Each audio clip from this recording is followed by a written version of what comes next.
आज की इस वीडियो में आरटीआई एक्ट 2005 की बात करेंगे। इसके जो टॉप 30 क्वेश्चंस बनते हैं अकॉर्डिंग टू जेकेबी कांस्टेबल पेपर 2024 की बात करेंगे, वो आज की इस वीडियो में डिस्कस करेंगे।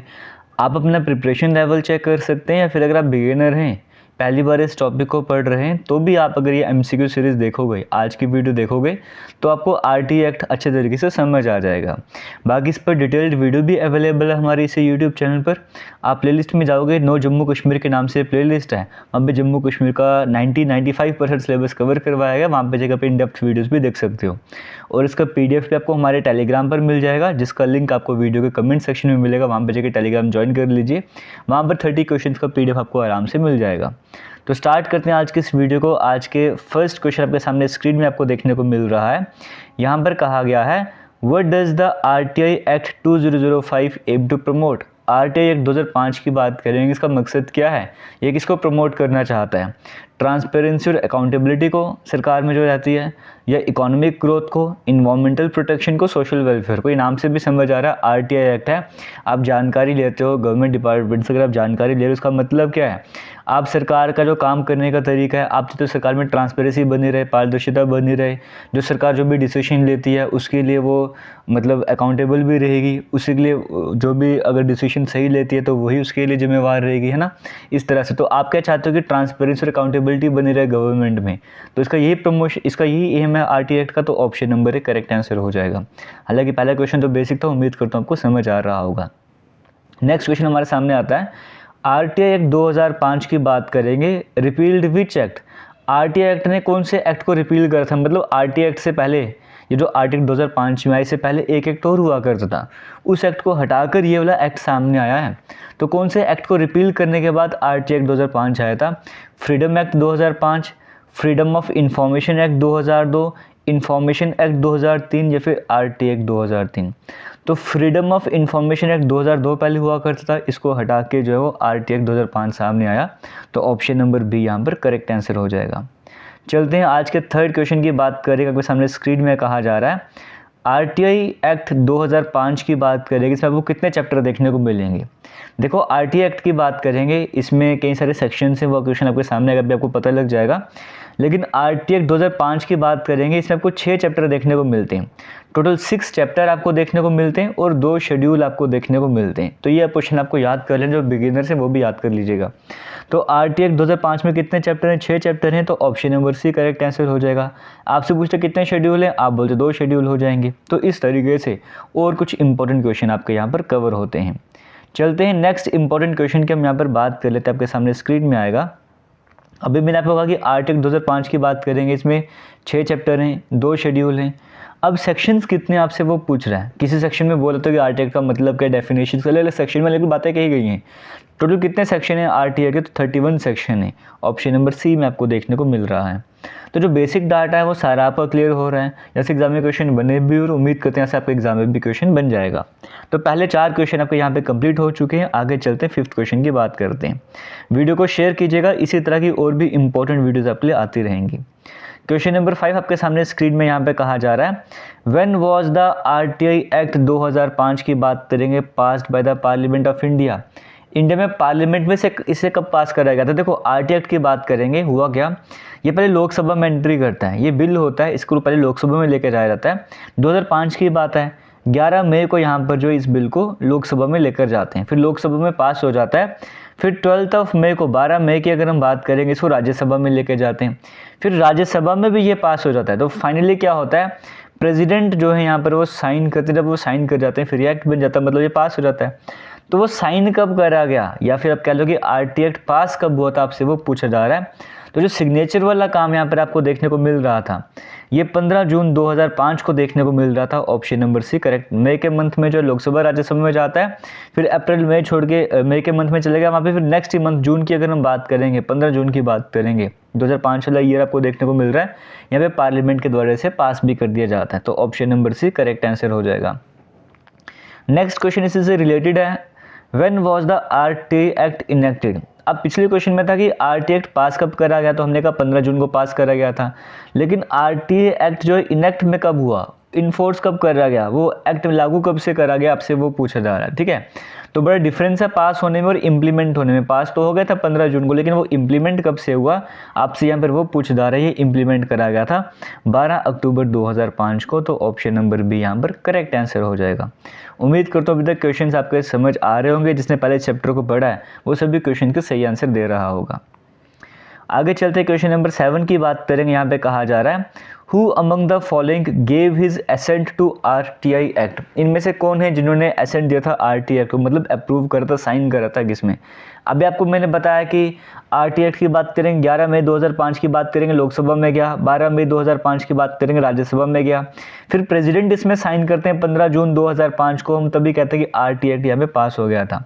तो एसेंट देना मतलब कौन साइन करता है, यहाँ पे आपसे वो पूछ रहा है। तो प्रेसिडेंट ही हमारे देश के जो होंगे वो साइन करते हैं। अब प्रेसिडेंट तो ऑप्शन में है नहीं है, लेकिन उस टाइम पे इंडिया के प्रेसिडेंट कौन थे आपको ये पता होना चाहिए। 2005 की बात करेंगे APJ अब्दुल कलाम जी प्रेसिडेंट, तो वही साइन करेंगे। Option number B correct answer हो जाएगा। और उस टाइम पे प्राइम मिनिस्टर कौन हुआ करते थे, मनमोहन सिंह जी की बात करेंगे। उस टाइम पे इंडिया के प्राइम मिनिस्टर हुआ करते थे, बट साइन तो प्रेसिडेंट करते हैं। Option number B APJ Abdul Kalam correct answer हो जाएगा। जो मैं आपको वीडियो में RTI पढ़ा रहा था, इन सभी पॉइंट्स पर मैंने फोकस करा गया। कुछ और भी पॉइंट्स हैं जो इस MCQ सीरीज़ में कवर नहीं कर पाऊंगा, बट आप वीडियो ज़रूर देखिएगा। जिसको इन डेप्थ में पढ़ना है वो जाके वीडियो देखेगा। आपको किसी भी तरह के क्वेश्चन स्किप नहीं करना है, वीडियो ज़रूर देख लीजिएगा एक बार। 25-30 मिनट की वीडियो होगी, आप स्पीड फास्ट करके भी देख सकते हो। Who filed the first RTI, पहली बार RTI किसने लगाया आपसे यहाँ पर वो पूछा जा रहा है। अभी तक हमने क्या पढ़ा, RTI के बेसिक पढ़ लिए, लेकिन पहली बार RTI लगाई किसके द्वारा गई, पहली बार इसको यूज़ किसने करा। 4 ऑप्शन है। एक जो उस टाइम पे प्रेसिडेंट थे उन्होंने, या उस टाइम पे जो प्राइम मिनिस्टर उन्होंने, या फिर एक नाम आपको अलग से देना होगा शाहिद रज़ा। तो शाहिद रज़ा बुर्ने की बात करेंगे। Option number C correct answer. जो पहली बार RTI लगाई गई थी, कब लगाई गई आपसे वो पूछेगा। सेम 12 अक्टूबर 2005 की बात करेंगे, जब ये इम्प्लीमेंट हुआ था 12 अक्टूबर 2005 की बात करेंगे। उसी टाइम यहाँ पर जो है वो RTI यहाँ पर लगाई गई थी। पुणे का पुलिस स्टेशन था, पुणे पुलिस स्टेशन था, वहाँ पर ये RTI लगाई गई थी।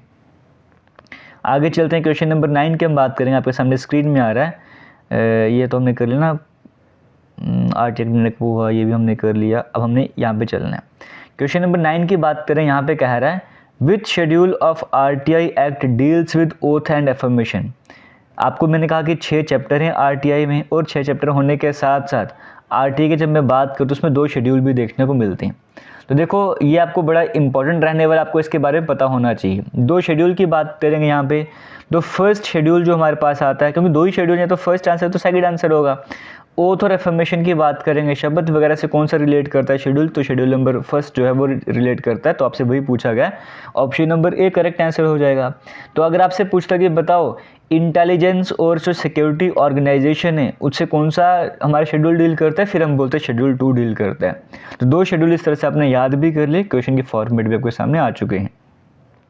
अब शेड्यूल डिस्कस कर रही है तो 6 चैप्टर हैं वो भी डिस्कस कर लेता हूँ। चैप्टर 1 जो है वो प्रिलिमिनरी रहता है, मतलब आपको बेसिक्स बताता है, डेफिनेशंस बताता है, सेट का नाम क्या होगा वो बताता है।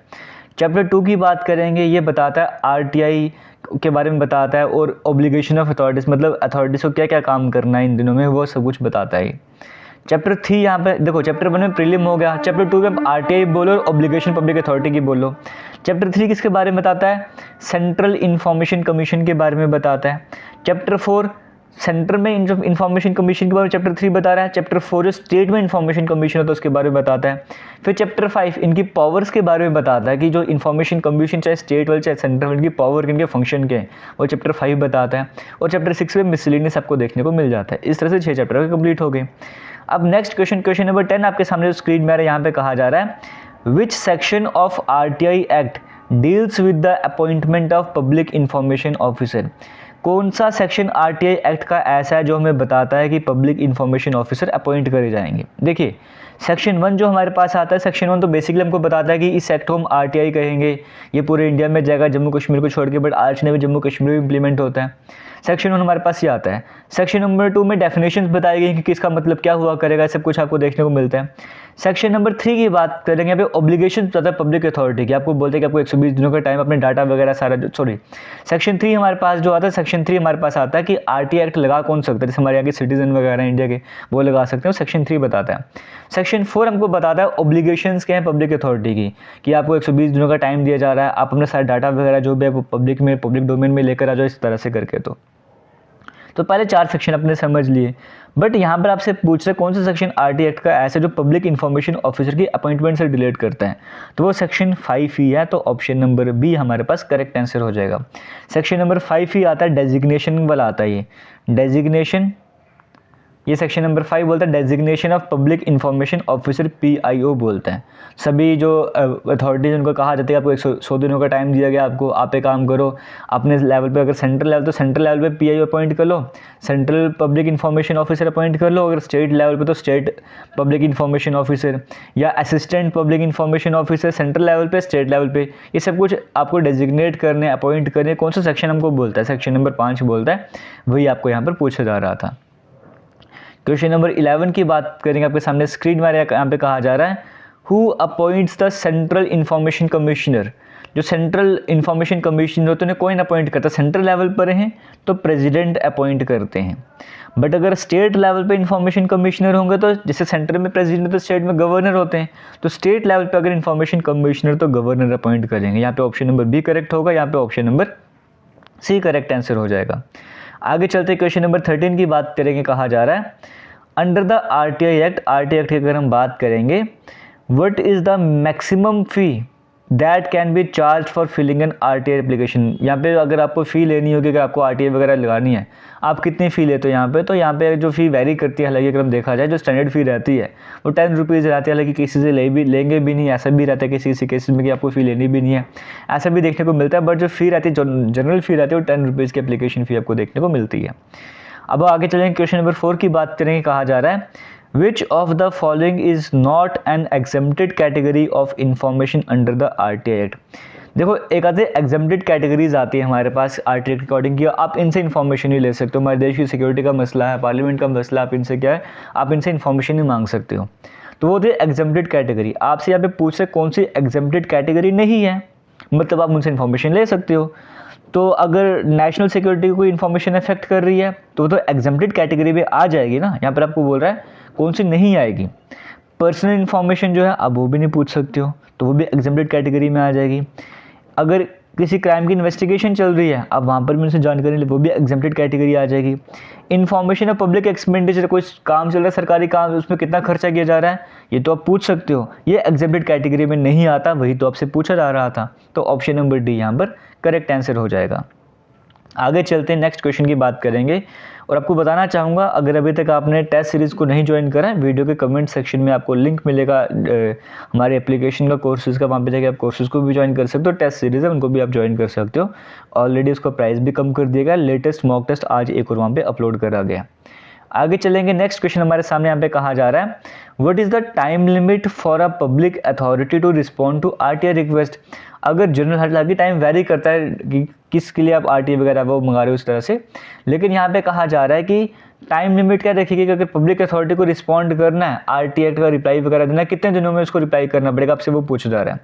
तो 30 दिनों का टाइम दिया जाता है, 30 दिनों के अंदर जो है वो पब्लिक इन्फॉर्मेशन ऑफिसर की बात करें उसे रिप्लाई देना होता है। 30 डेज यहाँ पे करेक्ट आंसर हो जाएगा। बट अगर क्वेश्चन घुमा के पूछ ले, अगर टाइम लिमिट पूछ ले असिस्टेंट पब्लिक इन्फॉर्मेशन ऑफिसर, अगर PIO के बारे में बोलेंगे ना तो PIO को 30 दिनों में रिप्लाई देना पड़ता है। लेकिन अगर असिस्टेंट PIO की बात करेंगे, असिस्टेंट पब्लिक इन्फॉर्मेशन ऑफिसर की बात करेंगे, उसे 5 दिन एक्स्ट्रा मिलते हैं, तो उस केस में 35 डेज आंसर हो जाता है। ठीक है, तो यहाँ पर आपको बोला कि पब्लिक अथॉरिटी को कब रिस्पॉन्ड करना है, सिंपल अगर जनरल वे में कहा जाए 30 डेज का टाइम होता है, 30 दिन के अंदर रिप्लाई आपको करना होता है। नेक्स्ट क्वेश्चन की बात करेंगे, which section of the RTI act provides for the appointment of state information commissioner. State information commission होंगे, ऐसा हमारे पास जो है वो कौन सा RTI एक्ट बोलता है, आपसे वो पूछ रहा है। देखो सेंट्रल लेवल पे भी इंफॉर्मेशन कमीशन हुआ करेंगे, ये जो हालांकि इसका आंसर आपको सामने दिख गया होगा। जो सेंट्रल लेवल पे इंफॉर्मेशन कमीशन होते हैं उसके लिए हमारा आर्टिकल नंबर सेक्शन नंबर 12 आ जाता है, जो हमको बोलता है कि सेंट्रल लेवल पे इंफॉर्मेशन कमीशन हुआ करेगा, उसमें एक चीफ इंफॉर्मेशन कमिश्नर हुआ करेंगे, बाकी और भी इंफॉर्मेशन कमिश्नर हुआ करेंगे, इस तरह से वो बातें वहाँ पे करते हैं। फिर चीफ इंफॉर्मेशन कमिश्नर की बात करेंगे, उसको अगर अपॉइंट करेगा तो कौन सी कमेटी अपॉइंट करेगी, उस कमेटी में प्राइम मिनिस्टर होंगे, अपोजिशन के लीडर होंगे, यूनियन कैबिनेट, इस तरह में बातें आती है। बोलता है सेंट्रल इंफॉर्मेशन कमीशन, उसका सेक्शन 12 आता है। लेकिन यहाँ पर आ रहा है स्टेट इन्फॉर्मेशन कमीशन। तो याद रखिएगा, सेंट्रल लेवल पर अगर इन्फॉर्मेशन कमीशन हो तो सेक्शन नंबर 12 है, लेकिन स्टेट लेवल पर अगर इन्फॉर्मेशन कमीशन की बात करेंगे तो यहाँ पर जो हमारे पास सेक्शन है वो 15 हो जाएगा। तो 12 कौन सा सेंट्रल लेवल पर इन्फॉर्मेशन कमीशन, 15 कौन सा है स्टेट लेवल पर इन्फॉर्मेशन कमीशन। ये बड़े इंपॉर्टेंट पॉइंट हैं, ये दोनों आप समझ लेना। आगे चलेंगे, नेक्स्ट क्वेश्चन की बात करते हैं। उम्मीद करता हूँ आपको वीडियो अच्छी लगी रही होगी। आगे चलेंगे, क्वेश्चन नंबर 17 की बात करेंगे। कहा जा रहा है who can file an RTI application. RTI application कौन फाइल कर सकता है? अभी थोड़ी देर पहले आपको मैंने बताया, जब सेक्शन बता रहा था तो सेक्शन नंबर 3 के बारे में मैंने आपको बताया कि कोई भी इंडियन सिटीजन है उसे राइट है कि वो RTI लगा सकता है। सेक्शन नंबर 3 हमें बताता है कि कोई भी सिटीजन इंडिया का वो RTI लगा सकता है, तो ऑप्शन नंबर ए यहाँ पे करेक्ट आंसर हो जाएगा। आगे चलते हैं, क्वेश्चन नंबर 18 की बात करेंगे। कहा जा रहा है what is the penalty for a PIO for not providing information with in the stipulated time. क्या पेनल्टी लगेगी PIO के ऊपर अगर वो प्रॉपर टाइम में हमारे पास जो है वो इन्फॉर्मेशन आपको नहीं प्रोवाइड करेगा? देखिए यहाँ पर क्या होता है, अगर टाइम पर आपको इन्फॉर्मेशन ना प्रोवाइड करी जाए और रीज़न वहाँ पे जेन्युइन रीज़न ना हो तो वहाँ पे पेनल्टी लग जाती है। अब वो पेनल्टी किस तरह से लगती है आपसे वो पूछा जा रहा है यहाँ पर। तो देखिए यहाँ पर क्या है, 250 रुपीज़ पर डे के पेनल्टी आपको लगती है। ऑप्शन जो भी पब्लिक इन्फॉर्मेशन ऑफिसर है, अगर वो यहाँ पर आपको जो भी इन्फॉर्मेशन है वो नहीं दे रहे तो आप उनके ऊपर पेनल्टी लगाई जाएगी। जो पेनल्टी लगने वाली है वो 250 रुपये पर दिन लगने वाली है। लेकिन अगर आपसे पूछेगा कि मैक्सिमम पेनल्टी कितनी है, वो हो सकती है तो 25,000 रुपीज़ की जो है मैक्सिमम पेनल्टी लग सकती है। 250 रुपये पर दिन, मतलब हर दिन अगर वो रिप्लाई नहीं आएगा तो दिन दिन बढ़ता जाएगा, तो 250 रुपये उस पर बढ़ता जाएगा पेनल्टी का। लेकिन मैक्सिमम पेनल्टी 25,000 की यहाँ पर सेट करी गई है। तो ये भी बड़ा इंपॉर्टेंट क्वेश्चन है, उम्मीद करता हूँ आपको आ रहा होगा। आगे चलेंगे, क्वेश्चन नंबर 19 की बात करेंगे। कहा जा रहा है विच और साथ में बताना चाहूँगा 12 अक्टूबर से 12 दिसंबर की बात करें, नेक्स्ट मंथ से हमारा एक बेसिक बैच JKSSB का फाउंडेशन बैच भी स्टार्ट हो रहा है। अगर किसी को ज्वाइन करना होगा तो आप इन्फॉर्म कीजिएगा, उन्हें बताइएगा कि हमारा जम्मू में जो है ऑफलाइन बैच भी चल रहा है। 12 दिसंबर से JKSSB का फाउंडेशन बैच स्टार्ट होने वाला है। कमेंट सेक्शन में आपको कॉन्टैक्ट नंबर मिल जाएगा, वहाँ पर जाकर कॉन्टैक्ट कर सकते हो। क्वेश्चन नंबर 19 की बात करेंगे। कहा जा रहा है विच of the following bodies is responsible for the implementation of RTI act the central level. अगर सेंट्रल लेवल पे आपको इम्प्लीमेंट करवाना RTI एक्ट को तो कौन सी किसको ये जिम्मेवारी दी गई है? ये दी गई सेंट्रल इन्फॉर्मेशन कमीशन को। और अगर स्टेट लेवल पे होता तो स्टेट इन्फॉर्मेशन कमीशन हो जाएगा। Which section of RTI act, कौन सा सेक्शन RTI एक्ट का जो बताते हैं कि एप्लीकेशन को रिजेक्ट कर सकते हो? इनके हिसाब से सेक्शन 8 है, सेक्शन 9 भी आता है, बट वो ऑप्शन में था नहीं, तो सेक्शन 8 हमारे पास यहाँ पे करेक्ट आंसर हो जाएगा ना। रिजेक्ट कर सकते हो जहाँ पर आप RTI लगा ही नहीं सकते, सिक्योरिटी का सवाल है, वहाँ पे RTI लगा ही नहीं सकते, तो वहाँ पर आपको रिजेक्ट कर दी जाएगी इस तरह से करके। तो आगे चलते हैं, क्वेश्चन नंबर 21 की बात करें। कहा जा रहा है what is the role of central information commission का क्या रोल है? यही है कि वो इम्प्लीमेंटेशन को देखा RTI एक्ट से इम्प्लीमेंट हो रहा है या नहीं हो रहा, तो option number A correct answer हो जाएगा। क्वेश्चन 22 की बात करेंगे। कहा जा रहा है विच of the following is not covered under the RTI act 2005। RTI act 2005 के अंडर क्या नहीं कवर होता, आपसे वो पूछा जा रहा है। Information held by public authorities, personal information, information ready. देखो इसमें क्या कवर नहीं होता, आपसे वो पूछा जा रहा है। पब्लिक एक्सपेंडिचर है, आप उसको कर सकते हो, उसको कवर करोगे। पब्लिक इंटरेस्ट, पब्लिक अथॉरिटीज़, लेकिन जो पर्सनल इन्फॉर्मेशन है वो आप किसी से ले नहीं सकते, तो ये कवर नहीं होता RTI 2005 के अकॉर्डिंग। ऑप्शन नंबर बी यहाँ पे करेक्ट आंसर हो जाएगा। क्वेश्चन 23 की बात करें। कहा जा रहा है वो स्टेट लेवल पे कौन इंप्लीमेंट करता है RTI एक्ट, तो स्टेट इन्फॉर्मेशन कमीशन करेगा। क्वेश्चन 24 की बात करेंगे। Under the RTI act which of the following can be considered as a public authority. जो हमारे पास सेक्शन नंबर 2 आता है वो डेफिनेशन बताता है, उसमें डेफिनेशन पब्लिक अथॉरिटी भी बताई जाती है कि पब्लिक अथॉरिटी क्या होगी। तो इनमें से क्या पब्लिक अथॉरिटी हम किसको कहेंगे? तो जो गवर्नमेंट डिपार्टमेंट होंगे उनको हम यहाँ पे पब्लिक अथॉरिटी बोलेंगे, तो option number A correct answer हो जाएगा। ऐसे ही कोई भी सरकारी डिपार्टमेंट हो गया, कोई NGO जहाँ पे सरकार की तरफ से फंड आता है, कोई प्राइवेट सेक्टर में जहाँ पे सरकार की तरफ से फंडिंग आती है, वो सभी जो है वो RTI एक्ट के अंडर आ जाएंगे, पब्लिक अथॉरिटी के अंडर आ जाएंगे। क्वेश्चन नंबर 25 की बात करेंगे। कहा जा रहा है which section of RTI act specifies the procedure for requesting information. कौन सा सेक्शन ऐसा RTI एक्ट का जो बताते हैं कि आपको इन्फॉर्मेशन अगर लेनी तो किस तरह से लेनी है? तो देखो यहाँ पर क्या है, हमारे पास सेक्शन नंबर 6 आता है। सेक्शन नंबर 5 तक हम ऑलरेडी कवर कर चुके थे, सेक्शन नंबर 6 की बात करेंगे। यहाँ पे बताया जाता है कि अगर आपको इन्फॉर्मेशन लेना आप किस तरह से लोगे, तो सेक्शन नंबर 6 हमारे सामने, तो यहाँ पे आपको बोलते हैं कि आप जो अगर हम बात करेंगे जैसे आपको फ़ी वगैरह कितनी देनी है, अगर आप RTI पूछें तो आपको इंग्लिश में लिखना है, हिंदी में लिखना है, किसी भी ऑफिशियल लैंग्वेज में आप लिख सकते हो। इस तरह से सामने आप लेटर के थ्रू कर सकते हो, इलेक्ट्रॉनिक वे में आप उनसे रिप्लाई वगैरह मांग सकते हो, सब कुछ सेक्शन 6 में बताया गया है।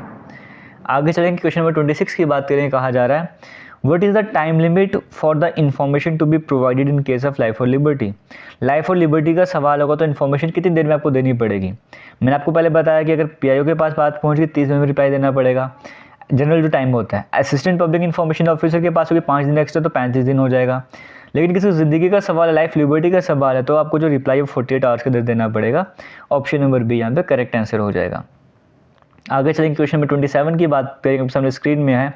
यहाँ पे कहा जा रहा है under the RTI act, RTI act की अगर हम बात करेंगे तो पीआईओ का क्या रोल रहता है, आपको वो बताना है। तो देखो पीआईओ का मतलब है क्या वो इन्फॉर्मेशन को डिनाई करे, ये उसका रोल है? नहीं, उसका काम है कि वो इम्प्लीमेंटेशन को देखेगा एक्ट को। पब्लिक इन्फॉर्मेशन ऑफिसर की बात करेंगे, ऑप्शन नंबर डी यहाँ पे करेक्ट आंसर हो जाए। सॉरी, वो इन्फॉर्मेशन प्रोवाइड करेगा, जो भी सिटीजन इन्फॉर्मेशन मांग रहे हैं तो पब्लिक इन्फॉर्मेशन ऑफिसर का ही काम है कि वो इन्फॉर्मेशन प्रोवाइड करेगा। ऑप्शन नंबर भी करेक्ट आंसर हो जाएगा। क्वेश्चन 28 की बात करें, कहा जा रहा है विच of the following is not a function of the central information commission. Central information commission का कौन सा फंक्शन नहीं है, आपसे यहाँ पर वो पूछा जा रहा है। सेंट्रल इन्फॉर्मेशन कमीशन का क्या फंक्शन नहीं है? देखो पीआईओ को अपॉइंट करना ये इनका काम नहीं है। ऑप्शन नंबर डी यहाँ पे जो करेक्ट आंसर हो जाएगा। बाकी सारे काम हैं बट ऑप्शन नंबर डी वाला इनका काम नहीं है, आपसे वही पूछा जा रहा था। आगे चलेंगे क्वेश्चन नंबर 29 की बात करेंगे। आपके सामने स्क्रीन में यहाँ पे कहा जा रहा है आरटीआई एक्ट की बात करेंगे, इसे कब अमेंड करा गया था। आरटीआई एक्ट 2005 की बात करेंगे, इसे 2019 में अमेंड करा गया था, वही आपसे पूछा जा रहा है। तो ऑप्शन नंबर सी यहाँ पे करेक्ट आंसर हो जाएगा। इसके अकॉर्डिंग यहाँ पर जो है देखो, आप मुझे एक बात आपके लिए कमेंट सेक्शन में काम छोड़ो, मुझे कमेंट सेक्शन में कमेंट करके बताना है कि आरटीआई एक्ट 2005 जो है वो कब अमेंड करा गया। 2019 में अमेंड करा गया। ये लोकसभा में 19 जुलाई 2019 को हमारे सामने आया था। आपसे मेरा क्वेश्चन ये कि मुझे बताओ आरटीआई एक्ट 2005 की बात करेंगे, यानी कि अमेंडमेंट की बात करेंगे, तो आरटीआई अमेंडमेंट एक्ट या अमेंडमेंट बिल 2019 बोलो, ये पार्लियामेंट में कौन लेकर गया था? ये आपने मुझे कमेंट सेक्शन में कमेंट करके बताना है। आज के लास्ट क्वेश्चन की बात करेंगे, कहा जा रहा है RTI amendment bill was passed in the year. देखो कौन से ईयर में पास करा गया था, थोड़ा क्वेश्चन चेंज करने में मैं गलती कर चुका हूँ, क्वेश्चन मैंने चेंज नहीं करा। यहाँ पे क्वेश्चन था कि आरटीआई अमेंडमेंट एक्ट जो है वो कब कौन से ईयर में आया, 2019 में आया। ये जो 30 क्वेश्चन था यहाँ पर आपसे मैं पूछना चाहता था कि आरटीआई अमेंडमेंट एक्ट की बात करेंगे, हाँ ये ठीक तो है, ये अमेंड कब करेगा 2019 में, पास कब करेगा, पास भी 2019 में ही करा गया था, बट एग्जैक्ट डेट के साथ आपको बताना है। तो यहाँ पर 25 जुलाई 2019 की बात करेंगे, ऑप्शन नंबर सी आपको देखने को मिल रहा है, वो यहाँ पर करेक्ट आंसर हो जाएगा। इसी के साथ आज की इस वीडियो को एंड करेंगे। उम्मीद करता हूँ वो 30 क्वेश्चन सही लगे होंगे। इस तरह के बाकी टॉपिक की क्वेश्चन को सामने आते रहेंगे, बस वीडियोस को शेयर कीजिएगा। थैंक यू और जय हिंद।